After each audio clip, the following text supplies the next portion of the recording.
こんにちは、まゆみです。今回はこちら DJI さんから新しく発売された新型ドローンミニ3 Pro についてお話ししたいなと思います。実は私ずっとドローンが欲しかったんですよね。だけど操縦する自信がないですし、重いし、どうせ山には持っていかないだろうなって思っていて、購入をためらっていたんです。だけど今回 DJI さんから新しいドローンが試せるトライアウトプログラムというのが募集されてあって、ダメ元で応募してみたんです。そしたら受かってしまって、今期間限定でお借りしています。なので今回はこのドローンがどういったものなのか、使ってみての感想、ちょっと困ったこと、すごく感動したことなど率直にお話ししたいなと思います。この新型ドローンなんですけど、特に初めて購入する方、使う方に向いていると言われているんですね。で、これが発表された時に私がいつも参考にしている YouTuber さんたちが、このドローンは本当に初めてドローンを飛ばす方にすごくいい機能がたくさんあるよっていうふうにおっしゃってて、で、これなら私も扱えるかなって思っていたんです。なので、私みたいに初めてドローンを飛ばしてみたいなっていう方の参考になると嬉しいです。で、まず、機能スペックのお話をしていきたいと思います。こちらが畳んだ状態なんですけど、見てください。小さくて、とにかく軽いんですよ。重量は 249g で、だいたい小ぶりのリンゴ1個分ぐらいの重さかなと思います。もうね、初めて手に持った時に、これで空飛べるの？おもちゃみたいって本当に思いました。それぐらいすっごく軽いです。今回のこのドローンの特徴が、ミニでもプロということで、こんなに小さくて軽いのになかなかのスペックがあるんですよね。ちょっと簡単にお話ししていくと、4K60 フレームが撮れる。レンズは 24mm f1.7。最大飛行時間は約34分。最大風圧は毎秒 10.7 メートル。3方向の障害物センサー搭載。縦動画が撮れるとなります。では一つずつ細かく見ていきましょう。まず 4K60 フレームが撮れるなんですけど、ミニシリーズこれで3代目なんですが、3代目で初めて 4K60 フレームが撮れるようになったみたいです。こんなに小さくて、高性能なのはすごく嬉しいなと思います。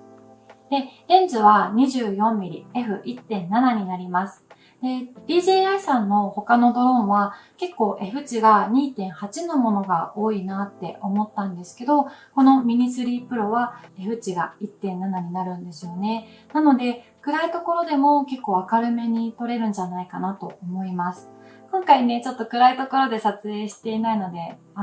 なんとも言えないんですけど、かなり期待できるかなって思います。で、次が結構今回の皆さんの注目の的になっているんですけど、ドローンの最大飛行時間がなんと34分。しかも、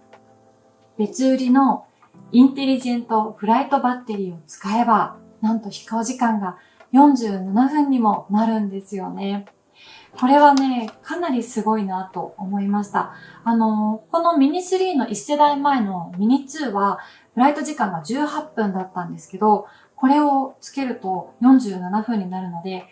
30分もね、長く飛ばすことができるのはかなり助かるんじゃないかなと思います。このバッテリーの買い方もすごく簡単で、ここを抜くと、これが34分のバッテリーで、249g って書いてあるんですけど、こういう風に差し込むだけなんですよね。なので、このバッテリー一つあたり 120g と結構重いんですよね。なので、ちょっとしか飛ばさないよっていう時は、この一つあれば十分なのかなって思いました。で、最大風圧が毎秒 10.7 メートルなんですけど、こんなに軽いのに、そんな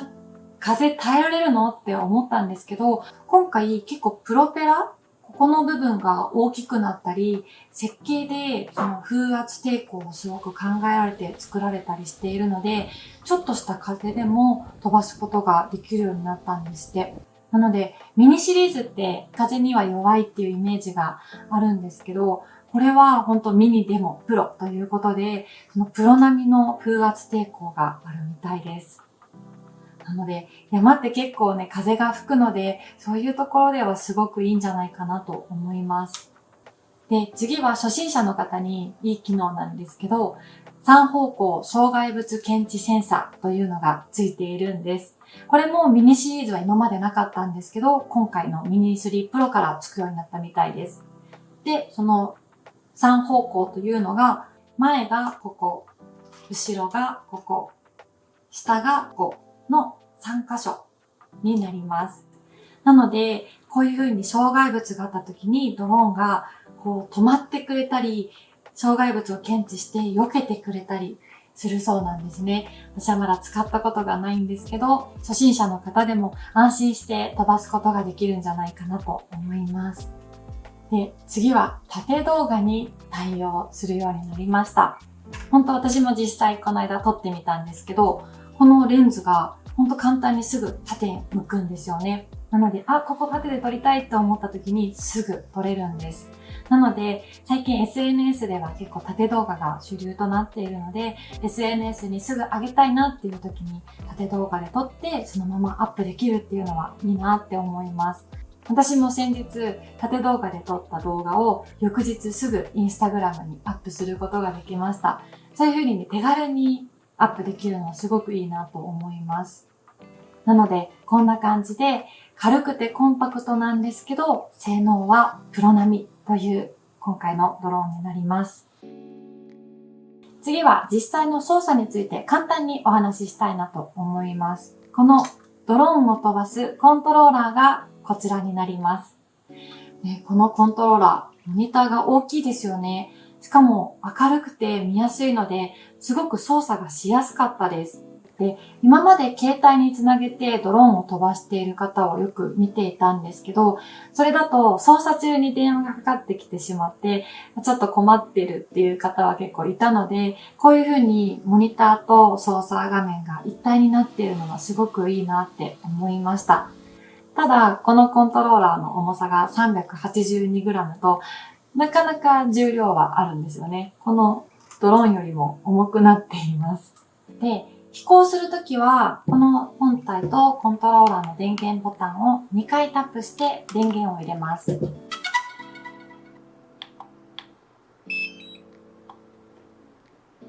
このね、2回タップするやり方が正直わからなくて、ちょっとね、電源を入れるのに結構苦労しました。なので、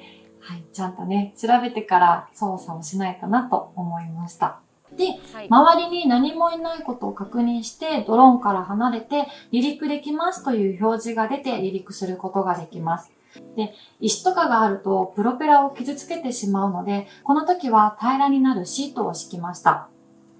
で、離陸すると、ある程度の高さまで勝手に動いてホバリングしてくれるので、スティックで上昇していきます。で、このスティックを前後左右とか、いろいろと動かして飛ばしていくんですけど、初め飛ばした時はもう全然慣れなくて、本当にね、もうどこにどういう風に飛ぶのかっていうのがもう全くわからなかったんですね。で、家でその後、スマホでそのドローンのシミュレーターみたいなアプリがあったので、もうこのスマホでこういう風にちょっとずつ操作方法を覚えて、なんとか飛ばせるようになりました。なので、初めての方はそういう風にアプリとかで練習するのがいいのかもしれません。今回、すごいって思った機能がいくつかあるので、そのお話をしたいなと思います。で、まず、初心者の方に役立つ機能が、インテリジェント機能です。コントローラーで被写体を選択すると、追尾して撮影をしてくれるんですね。で、特にマスターショットっていうのがあるんですけど、それは一回選択すると、あとは自動的にいろいろなパターンを撮ってくれるんです。で、これだけでいい感じな動画を撮ってくれるので、これはかなり使える機能なんじゃないかなって思いました。あと、フォーカストラックといって、一旦目的を決めたら、こんな感じで歩いてるシーンも追尾して撮影をしてくれるんです。なので、稜線の歩いている様子とかがね、結構分かっていいなって思います。初めのうちは、どのように撮ったらいいかちょっとね、分からないところもあるので、このマスターショットとか、インテリジェント機能はよくよく使っていきたいなと思います。あと、ドローンがどこ行ったかなって不安になった時とか、リターントゥーホームっていうボタンがあるので、そのボタンを押すと、その離陸した地点まで自動的に戻ってきてくれるんですね。なので、ちょっとでも不安だなって思った時は、このリターントゥーホームを押せばいいんだよって教えてもらいました。なので、初心者の方って結構いろいろと不安があると思うんですけど、こういう風に機能でカバーできるのはいいのかなって思います。最後にちょっと困ったことがあったので、それをお話しすると、実は私、このドローンとコントローラーの電源を最初に入れたのが山の上だったんですよね。でも、いろいろとファームウェアの更新とかやらないといけないことがあって、でも山の上って電波がないんですよね。なので飛ばすまでに時間がかかってしまいました。結構ファームウェアの更新とか頻繁に行われているみたいなので、必ず前日に電波があるところでファームウェアの更新がないかなとかチェックして飛ばしに行くべきだなっていうのを感じました。